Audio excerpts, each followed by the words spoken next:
Hello बच्चों। तो इस सवाल में बोला है an insulated container is filled with ice at 0 degree Celsius and another container filled with water continuously boiling at 100 degree Celsius.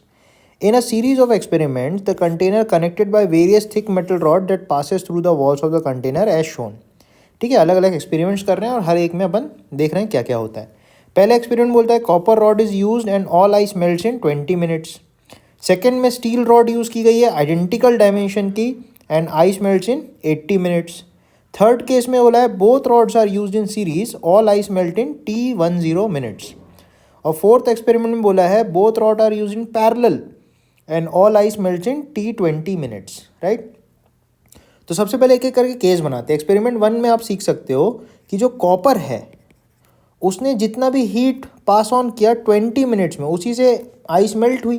तो उसको अपन लिख सकते हैं टेम्परेचर का difference upon resistance of the copper pipe. Right. तो यहाँ से RC की वैल्यू आपको मिल जाएगी 2000/Q. राइट. सिमिलरली स्टील की पाइप जो है उसके लिए अपन लिख सकते हैं पूरी आइस मेल्ट होगी तो वापस से Q अमाउंट ऑफ हीट ही लगी होगी, लेकिन इसमें 80 मिनट्स लग रहे हैं and this equals temperature difference upon resistance of the steel pipe. तो यहाँ से RS की वैल्यू आपको मिलेगी 8000/Q. राइट. इनको आप फिलहाल के लिए रखो. थर्ड केस में आप देखोगे जब उनको सीरीज में लगाया तो सीरीज में लगाने पे actually Q amount of heat ही ट्रांसफर हुई है T10 टाइम में. तो this will be equal to temperature difference upon R equivalent. Equivalent resistance will be copper का और स्टील का, दोनों का अपन को लगाना है.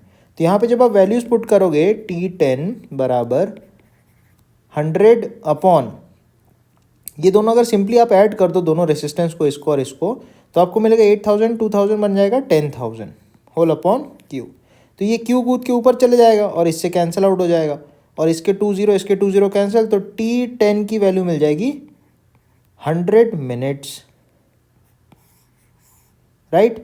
सिमिलरली नेक्स्ट केस में बोल रहा है पैरेलल में लगा दिया. तो जब दोनों रॉड्स को पैरेलल में लगाया तो R इक्विवेलेंट जो होता है तो that will be R1 R2 upon R1 plus R2. तो यहाँ लिख देता हूँ RC RS upon RC plus RS.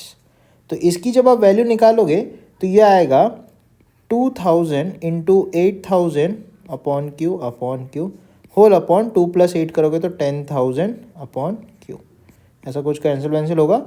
अब अगर अपन सेम काम करते हैं कि Q amount of heat T20 time में पास ऑन हुई और टेम्परेचर डिफरेंस 100 का ही था और ये रेसिस्टेंस जो भी हमारा है इसको लिखते हैं, तो ये जाएगा 2000 इंटू 8000 अपॉन Q और नीचे 10,000 भी आएगा ऐसा. तो यहाँ से जब आप T20 को निकालोगे तो that will come out to be 16 minutes. तो हमारे क्वेश्चन का जो करेक्ट आंसर हो जाएगा वो हो जाएगा option A, T10 equals to 100 minutes और T20 will be equal to 16 minutes. तो क्वेश्चन का सही आंसर होगा A और C.